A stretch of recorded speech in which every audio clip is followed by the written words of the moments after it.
자, 교재 327페이지에 보게 되면 중간에 밸브라는 게 나와 있습니다. 이 밸브에 대해서 좀 정리를 좀 하려고 합니다.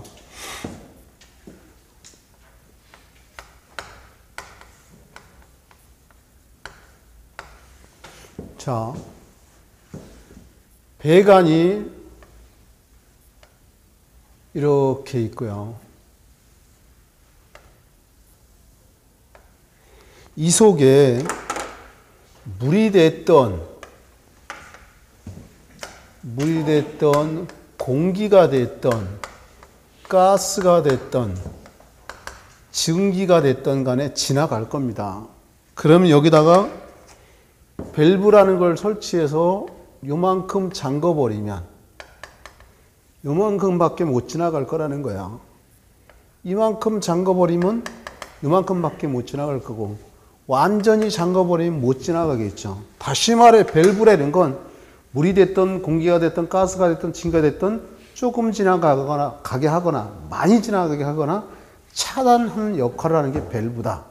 밸브가 뭔지는 알았어요. 이제 그 아래 처음에 보면 공기 빼기 밸브라는 게 나와 있어요.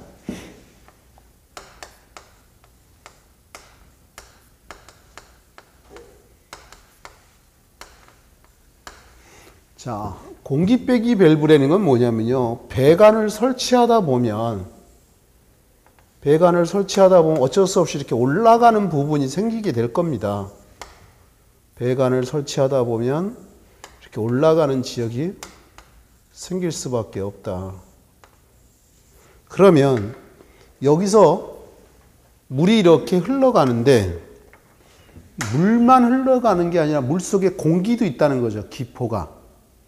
근데 공기는 가볍잖아요. 그죠? 상층배 가보면 요런데 공기가 이렇게 차면 가벼우니까 뜰 거 아니에요. 그죠? 공기가 차면 이 구멍이 좁아지잖아요. 그럼 물이 잘 못 지나간다는 거죠. 고혈압이라는 게 그런 거잖아. 혈관 구멍은 일정한데 어떻게 해요?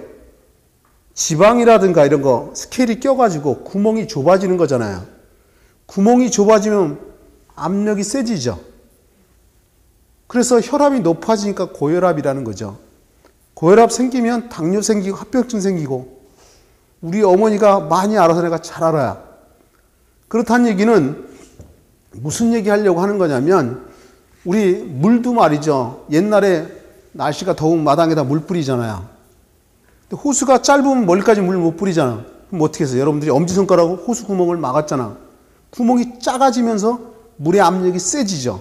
멀리까지 나가고. 고혈압. 다시 말해 물이 잘 못 지나간다는 거야. 그래서 이 물이 못 지나가면 안 되잖아. 그죠? 마찰 저항이 커지는 거죠. 마찰 손실이 커지는 거잖아요. 그죠? 그래서 여기 상층부에 공기실을 둡니다. 공기실을 둬서 여기로 공기를 싹 빼버리면 구멍이 넓으니까 잘 지나갈 거다 이런 얘기죠. 이런 상층부에 있다는 거예요. 그러면 여기 마저 보세요. 꼭 이렇게 배관이 상층부에 있냐면 여러분이 앞으로 가보면 급탕설비, 배수설비, 난방설비 이렇게 배우게 될 텐데 난방설비라는 게 방열기라는 걸 배워요. 방열기. 라디에터라고 하는데 예를 들어서 복기관이라는 게 있고 증기 주관이라는 게 있죠. 그래서 이 증기 주관에서 예를 들어 방열기, 라디에터가 이렇게 있다. 그럼 이 증기 주관에서 엘보를 2개 이상 써서 연결한 수입을 이음이라는 거 합니다. 그럼 이 속에 증기가 돌아다니면서 열에너지 방출해서 난방을 한다는 거죠. 이 방열기 입구에 보면 방열기 밸브라는 게 있어요. 출구에 보면 방열기 트랩이라는 게 있어요. 갑자기 공기 빼기 밸브 하면서 왜 이렇게 얘기하느냐? 이게 중요해요. 미리 복선을 까는 거 내가. 이 속에 증기가 돌아다니면서 증기가 뜨겁잖아요. 자기가 갖고 있는 열에너지 방출해서 난방한다는 거야.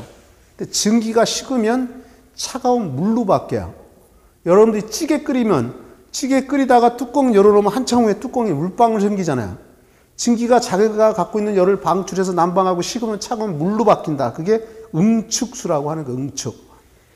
그럼 이 방열기 밸브는 증기나 온수의 양을 조절합니다. 무슨 소리냐? 실내가 춥다 그럼 이 방열기 밸브를 많이 열면 증기가 많이 들어오니까 따뜻해지죠. 반대로 덥다 그러면 잠그면 된다 이거지. 그러면 증기나 온수의 양을 조절한다는 얘기는 증기 난방에도 이게 있고 온수 난방에도 이게 있다는 거예요. 출구에 보면 증기가 식으면 차가운 물로 바뀌죠. 이 방열기 트랩은 완전한 응축수. 응축수는 차가운 물이다. 완전한 응축수를 되돌려주는 역할을 해요. 얻다가 보일러에다 되돌려준다. 보일러에서 다시 또 가열해서 증기로 만들어야 된다. 차가운 물을. 근데 이 방열기 트랩이 증기 난방에만 있기 때문에 증기 트랩, 뭐 열동 트랩, 스팀 트랩 이렇게 부르는 겁니다. 더 자세히 얘기하면 이 방열기 트랩의 종류에 보면 버켓 트랩, 플로트 트랩, 바이메탈 트랩, 벨로즈 트랩 이런 것이 또 나눠져요. 지금 내가 왜 갑자기 얘기하냐면 이 속에도 증기가 돌아다니면서 그 속에 공기도 같이 지나간다는 거죠. 예를 든다면 방열기 안에 증기가 꽉 차야 많은 열을 방출하죠. 근데 이 방열기 중간중간에 공기가 찼다라고 생각해봐요. 공기가 차 있는 만큼 증기가 못 들어가잖아요. 그럼 방열기 능력이 떨어진다 이런 얘기죠. 그래서 요거요. 반을 나눠서 위에는 상부, 아래는 하부라고 합니다. 상부에다가 공기는 가벼우니까 뜨잖아요. 여기다가 공기 빼기 밸브라는 걸 설치한다는 거지. 이 공기 빼기 밸브를. 그래서 공기 빼내면 증기가 꽉 찰 거다 이런 얘기지. 상부 태핑에다 공기 빼기 밸브라고 둔다. 결론적으로 얘기하면 그런 거네. 공기 빼기 밸브라는 건 어떻게 해요? 가벼우니까 상층부에 뜰 거 아니야. 상층부에 둔다 이런 얘기인 거야. 교재로 들어가 보자. 공기 빼기 밸브가 맨 처음에 나와 있어요. 설치 목적을 보면 간에 공기가 있으면 물을 사용할 때 소리가 나고 급수에도 지장이 있으므로 굴곡 배관이 되어 공기가 정체되는 부분에 설치해 공기를 제거하러 하며 이로 인해 물의 흐름을 원활하게 한다. 결론적으로 상층부에 가보면 공기가 끼면 잘 못 지나가는데 이걸 빼버리면 공기가 잘 지나가게 한다 이거죠. 말을 막 어렵게 써놨어요. 여러분 책은. 그죠? 결론은 이 그림 보면 간단한 건데 아무것도 아닌데 근데 내가 이해하려는 거야. 장소는 굴곡 배관 시 상단부. 당연한 거잖아요. 그죠? 방열기 상단부. 이거 얘기하는 거래요. 그죠? 맞아요? 그 다음에 급탕 및 난방용 배관에도 상층부에 있겠죠. 온수 분배기 상부에도. 어쨌든 이런 게 공기 빼기 밸브구나 라는 정도 아시면 되고요. 이제 그 다음 페이지로 넘어가려고 합니다. 지수 밸브라는 게 나옵니다. 이제 지수 밸브야.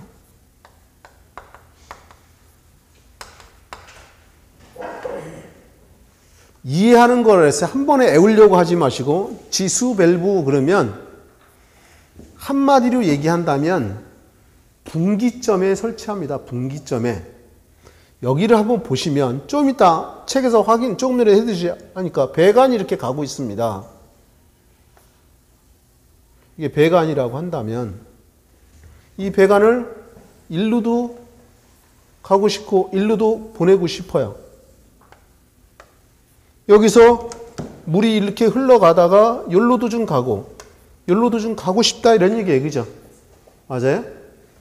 그러면 예를 들어서 이런 지점을 우리가 분기점이라 그래. 분기점. 여러분들이 도로를 떠올려봐. 도로가 이제 갈라지잖아요. 그죠? 분기점이라고 얘기한다는 거지. 근데 예를 들어 이 배관 쪽에 문제가 여기 문제가 생겼어. 그럼 이걸 다 잠궈버리면 여기는 물 못 쓰잖아. 그래서 여기다가 이렇게 지수 밸브라는 걸 설치해서 문제 생기면 여기만 딱 잠궈. 그럼 여기 이상 없이 쓸 수 있잖아요. 여기 또 문제가 있어. 그럼 여기만 딱 잠궈버리면 되죠. 이런 분기점이 설치하는 게 지수 밸브라는 거다. 그러면 이걸 왜 설치해서 뭐 하는 거야? 물을 차단할 수도 있죠. 압력을 줄일 수도 있고 빠르게 할 수도 있겠고. 그죠? 이런 역할을 하는 게 지수 밸브다. 이제 교재로 들어가 보자. 이거. 지수 밸브요. 그럼 영어로 스톱 밸브라고 돼 있죠. 스톱 밸브. 설치 목적 국부적. 국부적이라는 건 어느 한 부분이 이런 얘기입니다.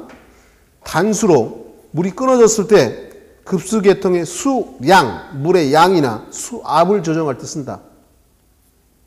이거 완전히 잠깐 못 지나고 좀 잠깐 물의 양을 통제할 수 있잖아요. 그죠? 수압도 조절하고. 그 다음에 배관 계통의 수리. 예를 들어 고장났다. 여기 고장났다. 그럼 여기 잠궈버리고 수리한다. 이런 얘기죠. 당연한 겁니다. 그림 이해하시면. 설치 장소는 여러 개 써 있어요. 거기도 5개나 써 있는데 한번 보자고. 수평 주관에서의 각 수직 간의 분기점, 각층 수평 주관의 분기점, 급수 간의 분기점, 집단 기구의 분기점, 이생 기구의 개별로 설치. 한마디로 얘기하면 다 분기점에 있는 거래요. 그죠? 이거 막 외우려고 하면 안 되잖아. 그치? 외울 거만 해도 이거 다 하면 머리 터지지. 점수는 안 나오고. 뭔 소리인지 알 거야. 그래서 이해하라는 거고. 그 다음에 이제 사용 밸브가 나오는데 슬로스 밸브라는 게 나오죠. 영어로 슬로스 밸브, 눈 해놓고 게이트 밸브 이렇게도 써 있잖아요. 그죠? 조금 전에 우리 슬로스 밸브 하면 뭐라 했어요? 유체에 대한 마찰장이 가장 작다. 설마 안 했다라고 하는 분은 없겠죠? 맞죠? 게이트 밸브를 슬로스 밸브라고도 한다라고 했잖아요. 그죠? 제일 중요한 게 유체에 대한 마찰장이 작다. 곧 효율이 제일 좋다 이런 얘기죠. 다른 말로 하면. 그죠? 당연히 이거 많이 쓰이겠네. 그죠? 반대로 그 오른쪽에 글로브 밸브 등 이렇게 나와 있죠. 글로브 밸브는 반대로 마찰장이 가장 크다라고 했어요. 그죠? 그 다음에 이제 그 아래에 3번에 보면 유니온 및 플랜지라는 게 나옵니다. 여기다가 설명을 해보려고 합니다.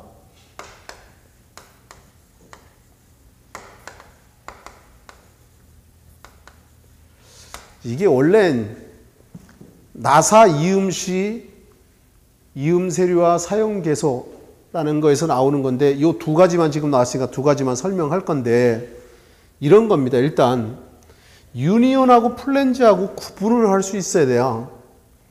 도시기호로 구분할 수도 있고 모습으로 할 건데 여기다 이렇게 설명할게. 한번 볼래요? 배관이 이렇게 가면요.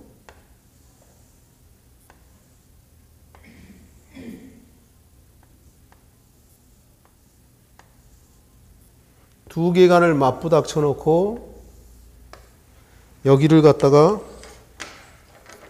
이렇게 잠가매는 거야. 여기를 잘라서 이렇게 쳐다보면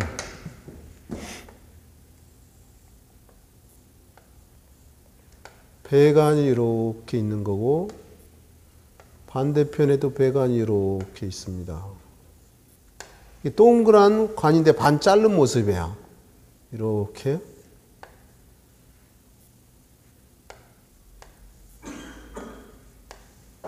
그래서 여기를 갖다가 이렇게 연결해서 잘 왔다 갔다 하게끔 연결하는 거야.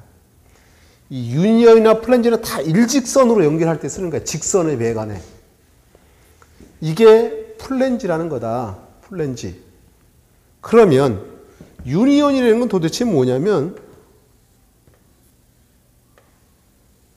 관이 있으면 두 개의 관을 맞부닥쳐 놓고 겉대를 갖다가 이렇게 감싸서 연결하는 거. 이걸 갖다가 유니온이라고 하는 거다. 이런 얘기야.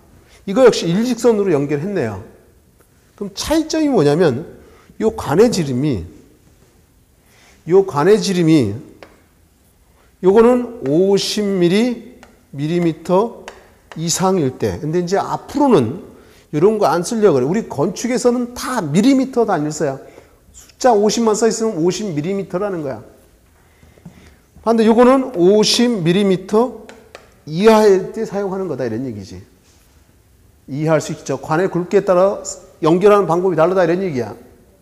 만약 이 배관이 고장났다. 그럼 빼가지고 수리하고 다 시킬 수 있잖아요. 그죠? 이해할 수 있나요? 그럼 도시기호도 달라요. 요거. 플랜지는 이렇게 수직선이 이렇게 두 개가 이렇게 있어요. 이게 플랜지의 도시기호고 시험에도 나중에 나올 거니까 요거는 양쪽에 두 선만 있는 게 아니라 세 선이 이렇게 있어요. 차이점이. 이 수직선이 두 개냐 세 개냐라 갖고 구분시킨다 이런 얘기야. 이해할 수 있겠죠. 이제 교재로 들어가 보자.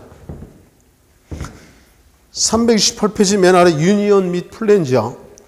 수리 교체를 용이하게 하기 위해서 50mm 이하의 작은 배관에 유니온을 설치하고 50mm 이상의 큰 배관에는 플랜지를 설치한다.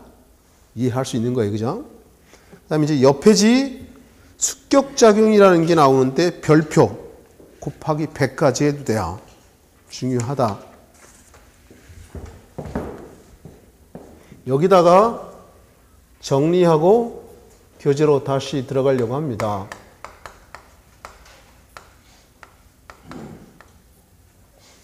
습격작용이 일어나는 원인이 있고 방지법이 있어요. 둘 다 시험에 많이 나와요.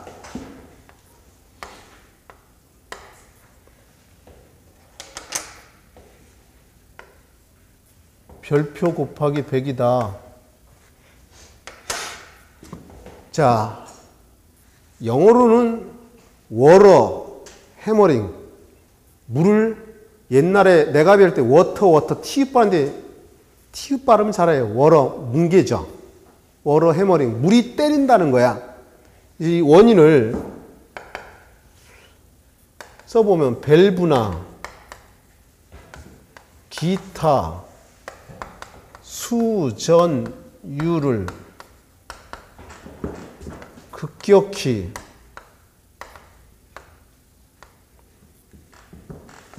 열거나 닫으면 물이 일시적으로 정지함으로 발생된다. 책마다 안 나온 데가 없어요. 다 나오는데 중요한 건 어떻게 여러분이 기억해낼 거고 쉽게 설명해 주냐 이게 중요한 거야. 물이 일시적으로 정지함으로 발생된다라고 얘기를 했어요. 그림으로 한번 보자는 거죠. 배관이 이렇게 있습니다. 이 속에 유체가 일정한 속도로 이렇게 흘러가고 있습니다. 흘러가고 있는데 밸브를 중간에 설치해서 밸브를 탁 닫아버리면 물이 흘러가다가 멈추겠죠. 멈추면서 이 물이 이 밸브나 이 배관을 때려요. 물이 일정한 속도로 흘러가는데 탁 닫으니까 물이 정지하면서 물이 이 밸브나 배관을 때린다는 거지. 그래서 그르륵 그르륵 이런 소리가 난다는 거죠. 그걸 갖다 우리가 습격작용이라고 한다. 이게 어때서 이게 생기면 보세요. 일정한 속도로 흘러가는데 막으면 멈추면서 그르륵 소리 나죠. 소음이 발생돼요. 진동도 발생됩니다. 이 밸브나 부품에 파손도 생기고요. 이해할 수 있죠. 그럼 안 생기게 해야 될 거다 이런 얘기지. 그럼 방지법은 이걸 분석해보면 찾아낼 수 있어요. 물이 일정한 속도로 흘러가는데 탁 막았다는 얘기는 이 배관 안에 압력이 어떻게 진 거예요? 높아진 거잖아요. 맞아요? 물이 일정한 속도로 흘러가는데 탁 막았다는 얘기는 이 배관 안에 압력이 높아졌다는 거야. 그러면 압력을 줄여주면 되잖아요. 이 밸브 앞에다가 공기실을 둬가지고 공기실을 둬서 압력을 싹 빼버리는, 다시 말해 공기를 빼내는 거죠. 공기 빼내면 압력이 떨어질 거다 이런 얘기지. 그래서 제일 좋은 방법이 첫째, 공기실을 둔다. 이 공기실을 영어로 에어 챔버라 그래요. 제일 좋은 방법이다. 공기실을 둬서 공기를 빼버리면 압력이 떨어진다 이런 얘기야. 순서는 관계없는 겁니다. 두 번째는 물의 속도가 빠르면 빠를수록 막았을 때 압력은 더 커지잖아요. 이 배관 안에 물의 속도가 빠르면 빠를수록 막았을 때 압력은 더 커진다. 그러니까 유속을 작게 한다. 물의 속도를 작게 해주라 이런 얘기죠.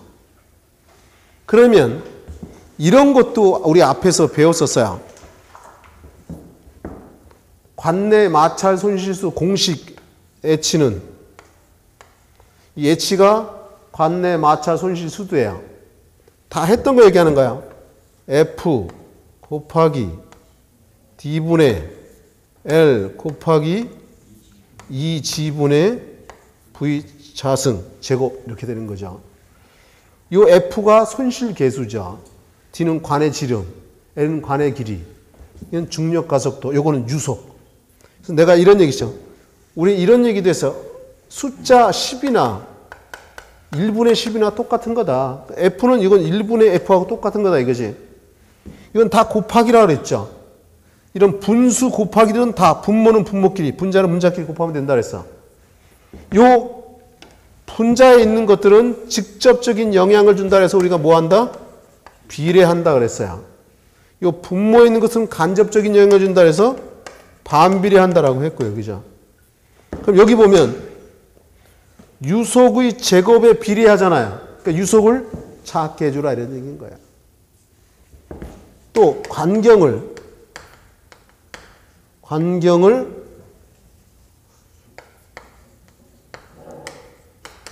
굵게 한다. 여기 보시면 요 관의 지름을 굵게 해버리면 어떤 결과가 생겨요? 물의 속도가 떨어지죠. 아까 내가 호수 얘기했었잖아. 마당에 여름철에 날씨가 더우면 땅이 태양열을 받아서 뜨겁잖아. 마당에 물 뿌리면 물이 증발되면서 열을 갖고 도망가죠. 시원해지잖아. 그것처럼 물을 멀리까지 보내는 구멍을 작게 하면 된다 그랬지. 거꾸로 놔버리면 물의 구멍이 커지면 물의 속도가 떨어지잖아요. 관경에 관의 지름에 반비례하니까 관의 지경을 굵게 해주라 이런 얘기인 거야. 또 굴곡부를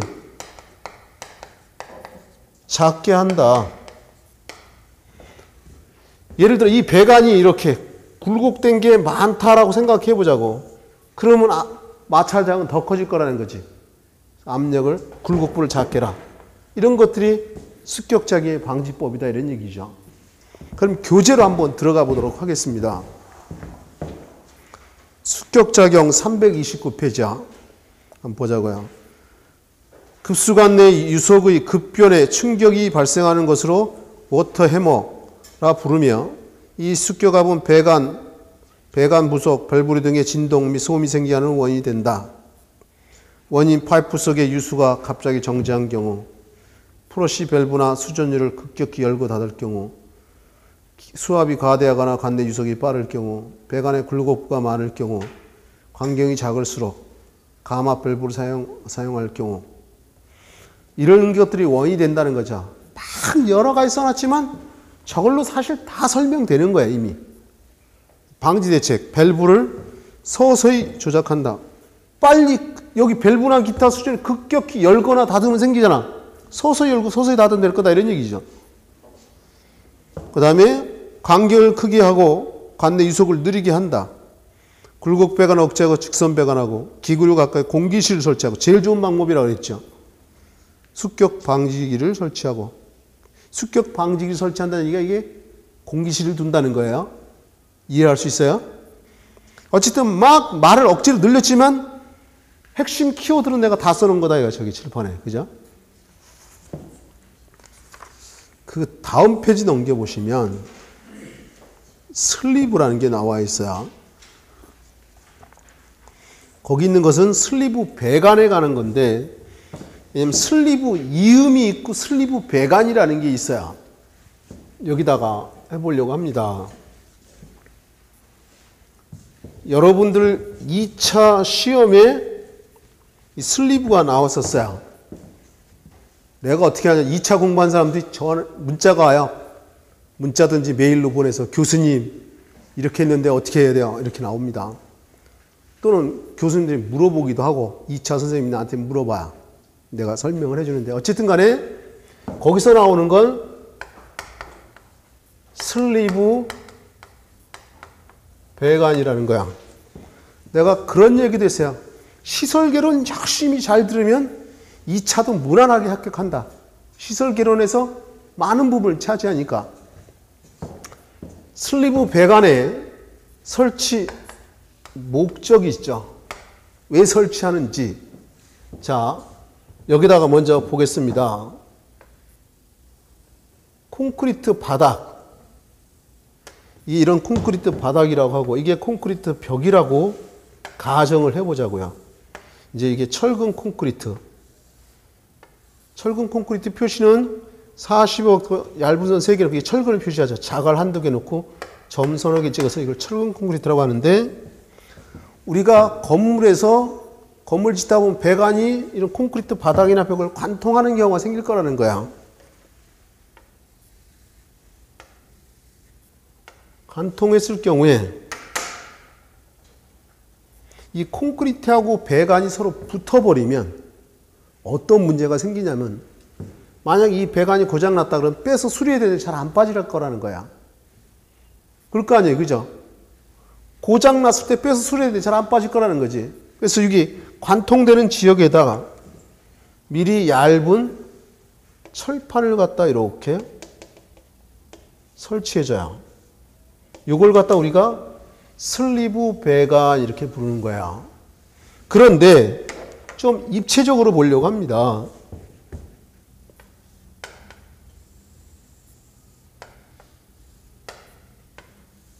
우리가 철근 콘크리트 공사를 배웠으니까 철근 콘크리트 하려면 거푸집이라는 걸 설치하자. 다 굳으면 띄어내잖아요. 그죠? 바나나 껍질같이 생겨서. 이 콘크리트 바닥이라고 한다면 이 속에 철근이 들어가 있잖아요. 그죠? 그래서 철근을 배근법에서 철근들을 쫙 설치를 해요. 1방향 슬라브, 2방향 슬라브 규정에 맞춰서 하고, 요 배관이 관통되는 지역에다가 슬리브를 이렇게 설치하는 거야. 그리고 나서 콘크리트를 타설을 하죠. 콘크리트를 집어넣어요.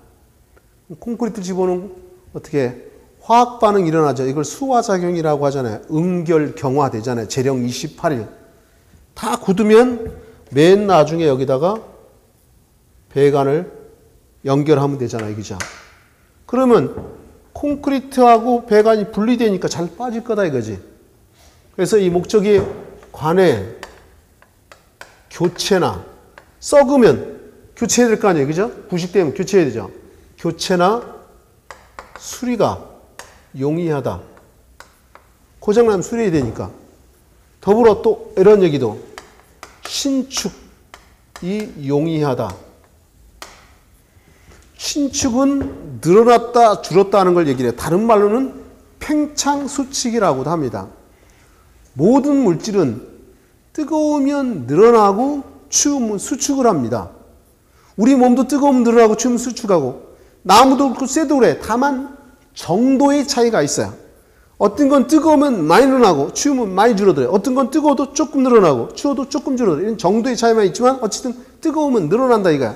그럼 이 속에 뜨거운 물이 간다. 그럼 늘어날 거 아니에요. 이게 쇠로 돼 있거든요. 슬리브가.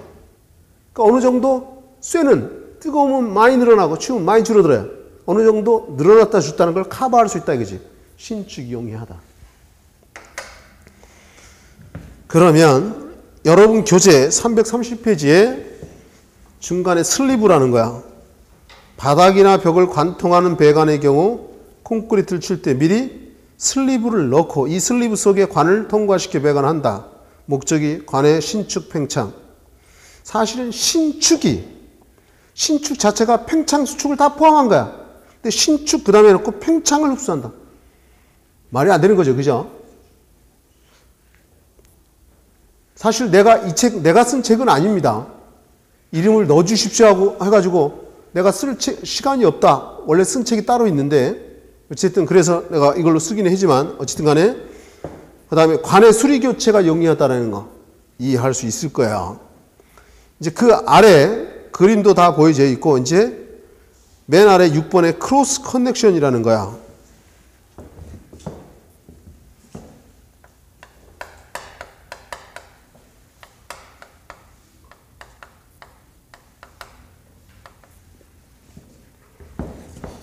먼저 이렇게 접근하자고요. 여러분들이 중학교 때 크로스 그러면 지나치다, 가로지르다 이렇게 배웠을 거야. 요즘은 초등학교에서 유치원에서 배우더라고. 근데 어쨌든 간에 크로스라는 뜻이 영어 사전을 찾아보면 지나치다, 가로지르다 이런 뜻으로 나와 있어요. 자, 여기를 한번 보시면요.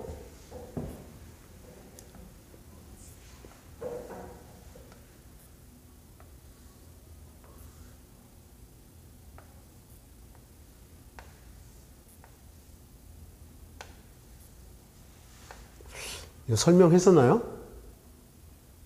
안 했어요? 예.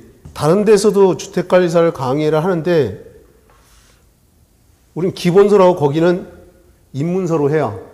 좀 얇은 걸로. 그러다 보니까 거기하고 여기가 진도가 가끔 헷갈려. 했는지 안 했는지. 자,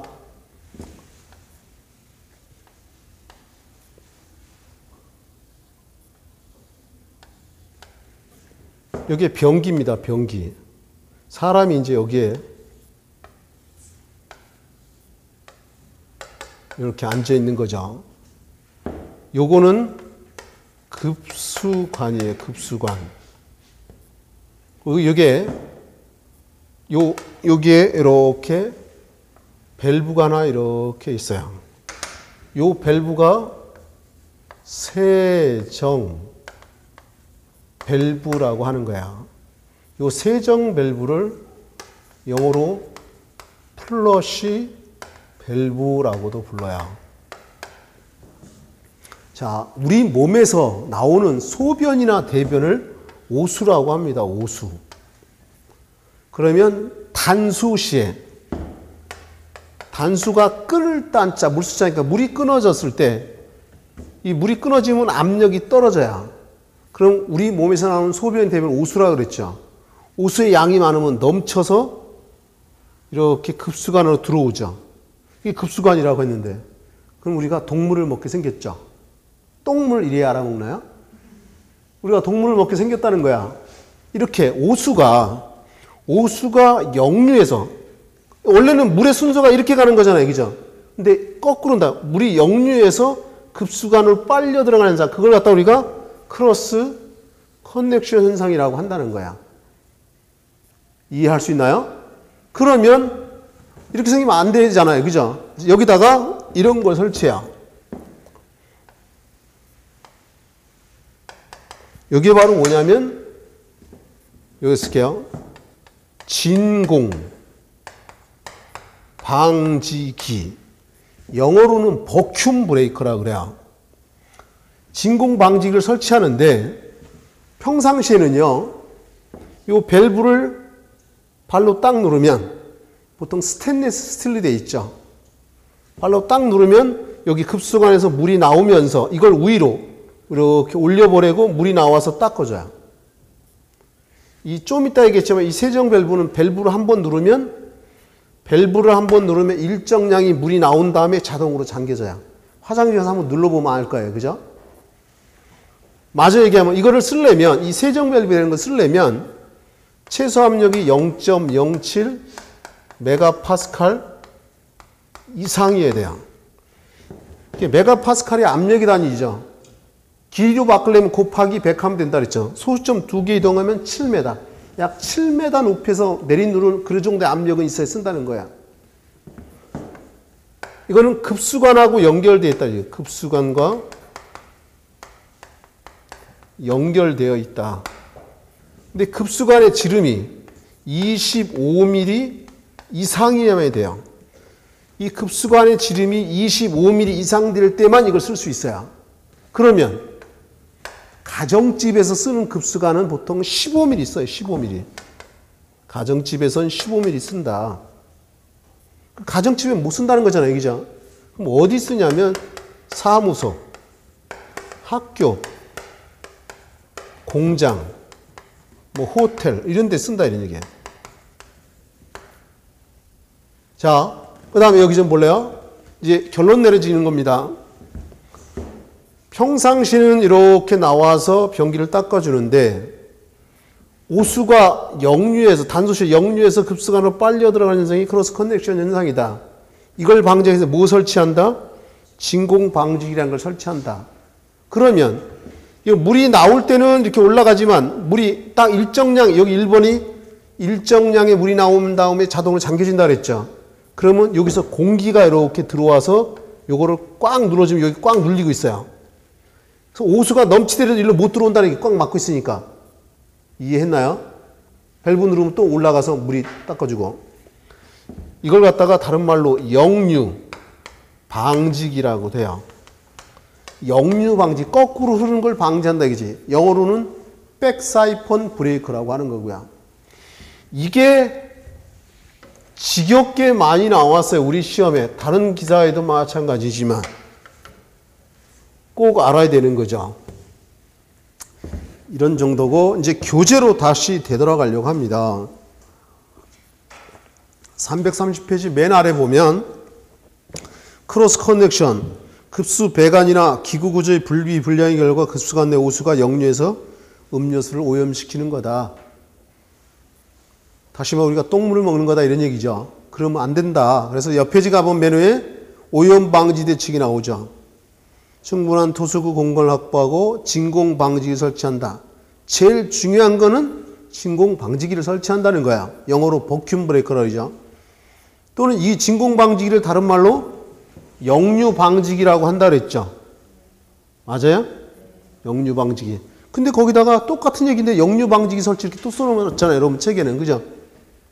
이해하시죠? 내가 의도하는 게 똑같은 뜻이다 이거. 그 다음에 이제 그 아래 보면 관해 보호라는 게 나옵니다. 자, 여기 좀 먼저 한번 보실래요? 우리가 앞에서 급수설비라는 걸 배웠어요. 필요한 것에 물을 보내주는데 관을 통해서 보내주죠. 배수, 물리칠 배차 하수도. 난방하면 뜨거운 물도 보내고 증기도 보내고 관을 이용하는데 관을 보호해야 될 거다 이런 얘기야. 거기에 보면 가로 1번에 방동이 나옵니다. 방동은 우리가 어는 걸 방지한다는 거야. 방동은 어는 걸 방지한다. 그럼 방로는 결로라는 거 들어봤죠?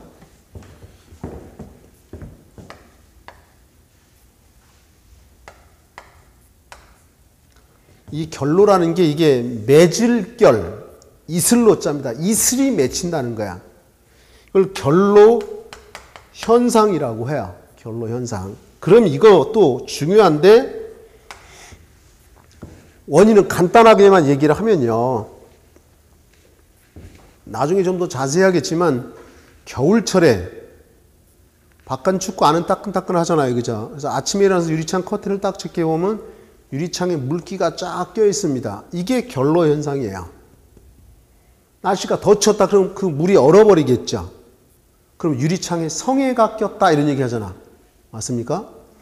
결론은 이 결로 현상이라는 거는 실내하고 실외하고 온도차가 클 때 생기는 거예요.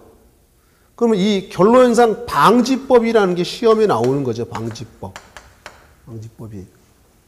그럼 온도차를 줄여주면 된다 이런 얘기야. 짧게 세 가지 단어로 얘기하면 환기시키면 돼요. 환기. 창문 열고 환기하면 온도차를 줄여줄 수 있잖아. 근데 단 전제 조건이 있어요. 적당한 환기를 시켜라 이렇게 돼 있어요. 결로 안 생기게 한다고 창문 다 열어버리면 난방 효과가 없잖아. 이해할 수 있나요? 두 번째, 온도차를 줄인다라고 했는데 단열. 열을 차단하는 재료를 단열재라고 해요.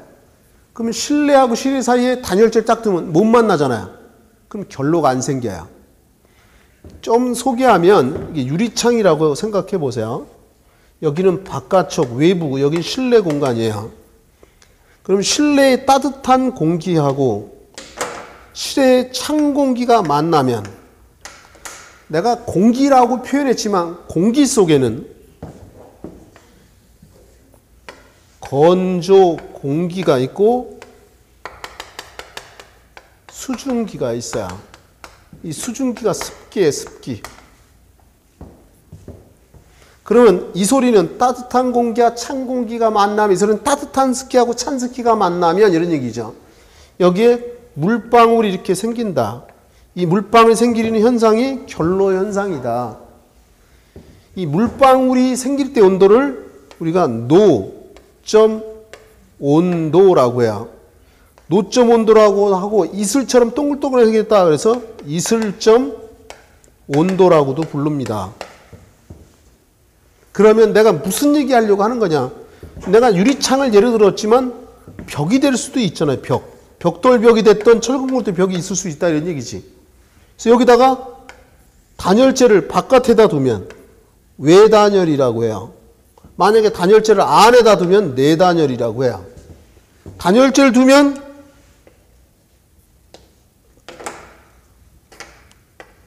못 만나잖아요. 그죠? 그래서 단열을 잘하면 되죠. 이해할 수 있나요? 그다음에 난방. 무슨 소리냐? 물방울이 생길만 하면 어떻게 해요? 난방 확 돼서 증발시켜버리면 되잖아. 그래서 결로방지법을 짧게 3개의 단어로 표현하면 환기, 단열, 난방입니다. 이제 이 시험에 나오는 내용은 좀 더 길게 나오는데 나중에 자세히 할 거고. 어쨌든 간에 거기서 보면 방로라는 건 결로를 방지한다는 거야. 그럼 온도차를 줄여주면 되는 거네. 그죠?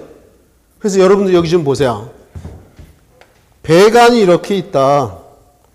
그 겨울철 되면 어떻게 해요? 옥에 있는 수도관 같은 경우는 뭐 어떻게 담요 같은 거 둘러서 씌워 놓잖아요. 그죠? 이해하시죠? 단열재도 못 만나게 한다. 온도차를 줄여주고. 그죠? 그런 거다. 이제 봅니다. 방동, 방로. 급수 배관에는 겨울철, 동파, 얼어서 터지는 거죠.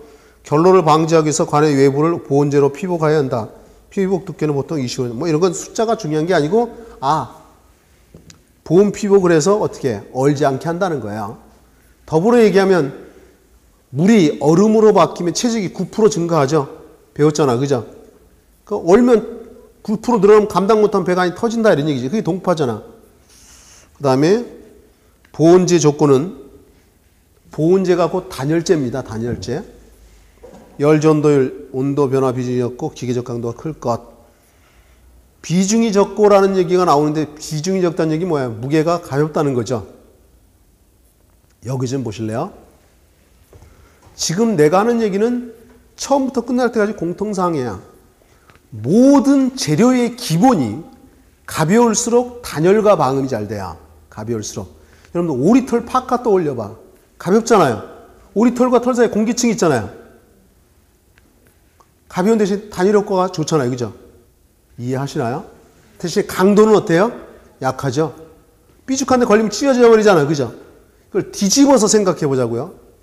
몸무게가 많이 나갈수록 펀치력이 있어요. 강도가 크다는 거야.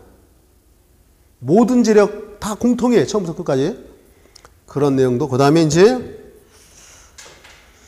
보온재는 반드시 배관 수압 시험 후에 피복한다라고 돼 있는데, 왜냐하면 피복한 다음에 실험을 해버리면 잘못되면 그 단열재를 다 뜯어내야 돼요. 그래서 시작 전에 한다. 이제 그 아래 수압시험에서 이 내용이 나오니까 수압시험을 설명을 하려고 합니다. 일단 그 지문을 보자고. 접합부 및 기타 부분에서 누수의 유무, 수압에 대한 저항 등 시공의 불량 여부를 파악하기 수압시험을 한다. 다음 페이지 넘겨보시면 검사 시기 및 방법, 배관 공사 후 피복하기 전에 한다. 지하 매설 배관을 매설하기 전에 하고, 배관의 개구 말단을 막고 실시하고, 공공 수도 직결 시기 경우는 1.7m 이상, 탱크 및 급수 배관의 경우는 1.05m 메가파스칼 이상 이렇게 되는데, 결론은 딱 이런 거예요. 여기다가 여기 좀 한번 보실래요? 급수관. 예를 들어 급수관이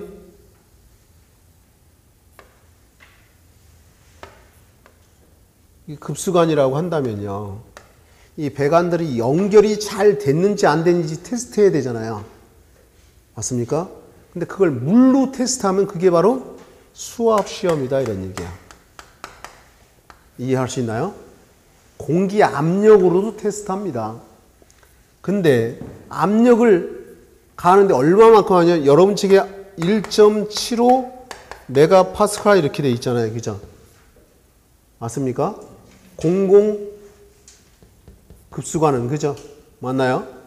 그럼 내가 무슨 얘기 하려고 하냐면 우리 첫째 시간에 이런 거 있잖아요. 수압과 수도. 배관 안에 물이 차 있는데 물은 항상 그 닿는 면에 대해서 수직으로 압력이 작용한다.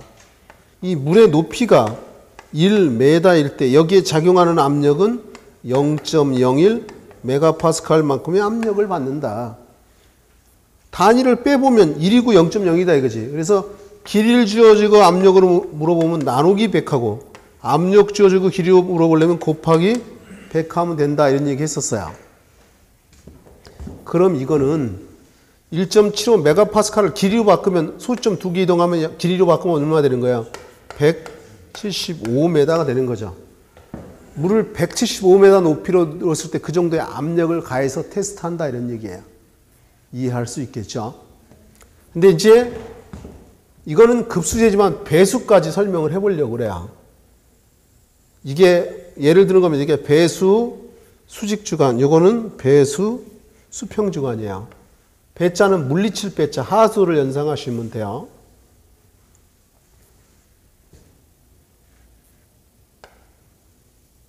이게 배수 수직주간, 이게 배수 수평주간 합쳐서 배수주간. 여기 이제 여러 개의 위생기구를 설치할 겁니다. 예를 든다면 소변기나 대변기 또는 세면기, 욕조 이런 위생기구들을 설치를 합니다. 근데 이런 위생기구들이 제대로 연결이 잘 됐는지 안 됐는지 테스트해야 된다 이런 얘기죠.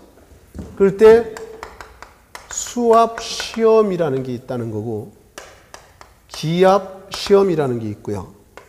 기밀시험이라는 게 있고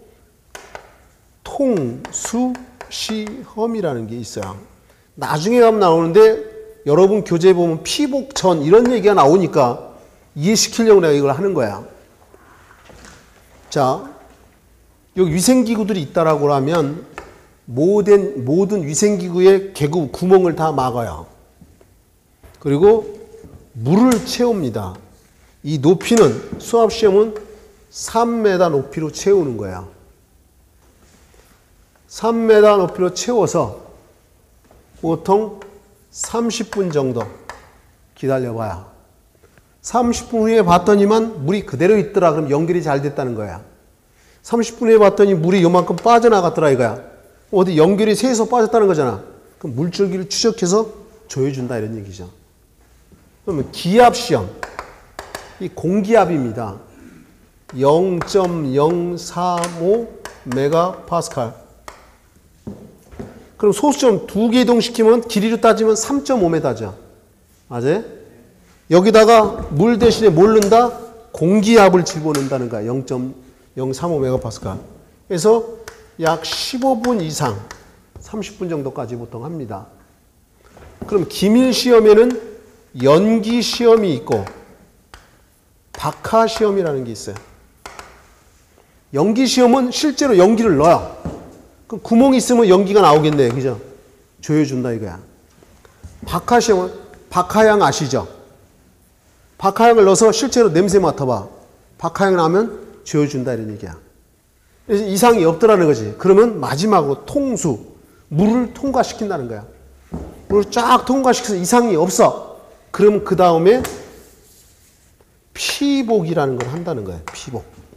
피복이라는 게 이 옷이 피복이라고 하잖아요. 왜 입고 다녀? 옛날 뭐 아담과 이브 시절엔 다 벗고 살았다는데 피부를 보호한다 해서 피복이죠. 길거리 가다가 이런 데 부닥치면 모서리 부닥치면 피부에 상처 난다 이거지. 피부를 보호한다 해서 피복이다 이거죠. 그래서 이 배관 안에 물이 가득 찼다 그러면 얼어버리면 0도씨 물이 0도씨 얼음으로 바뀌면 체적이 9% 증가하잖아요. 그죠? 터져버린다는 거지. 터지지 말라고 피복, 곧 단열재를 씌운다는 거지. 결론적으로 이건 피복 전에 이런 실험을 다 하는 거네요. 이해할 수 있나요? 자, 이제 다 이해할 수 있을 겁니다. 이제 332페이지 9번에 급수배관 설계 시 주의사항이라는 게 나와 있는데 앞에서 거의 다 한 내용이다. 빠르게 확인만 할 거다. 요거 하고 쉬었다 할 거니까 1번 배관의 구변은 적절히 잡아 물이 정체되지 않도록 직선 배관한다. 모든 배관은 직선으로 할 수 있으면 좋은 거야. 마찰장이 적어지니까. 그 다음에 굴곡 배관으로 인해 공기가 모이는 부분엔 공기 빼기 밸브를, 물이 고이는 부분에는 배수 밸브를 설치한다. 당연하겠죠. 습격작이 발생되지 않도록 하고 음료형 급수관과 기타 배관을 교차 연결, 영어로 크로스 커넥션이라고 써 있죠. 해서는 안 되는 거잖아요. 그죠? 크로스 커넥션, 이거 크로스 커넥션 생기면 오염이 되잖아요. 그죠? 우리가 똥물을 먹게 생겼다 이거지. 그 다음에 벽, 바닥 등을 관통하는 것은 슬리브 배관. 부식이 잘 되는 것은 방식 피버. 초고층 건물은 과대수압이 발생하지 않도록 조닝하고. 조닝 배웠죠. 그 다음에 필요한 기울기를 줄 수 없는 것에서, 이건 중요한 게 아니고요. 그 다음에 흡입 수평관은 될 수 있는 짧게 하고 펌프를 향하여 상당한 상향급이라 하고 필요에 따라 게이트 밸브를 설치한다. 그런가 보다. 그 다음에 10번 급수관과 배수관이 평행으로 매설될 경우 원칙적으로 양 배관의 수평 간격은 500mm 이상으로 하여 급수관은 배수관이 설치한다. 급수관이 배수관보다 위에 있으라 이거지. 여기 좀 볼래요? 중력이 뭔지를 알죠? 위에서 아래 내려가잖아요. 만약에 배수관 넣고 급수관을 넣었다 그러면 배수관이 빵꾸 났다 급수관 다 들어갈 거다 이런 얘기지. 이해하시죠? 뭐 그렇게 중요한 건 아니야. 거기서 눈여겨봐둘 거는 1번, 2번, 그 다음에 3번, 4번, 5번. 요 정도, 7번 요 정도. 그럼 조금 쉬었다가 다시 하도록 하겠습니다.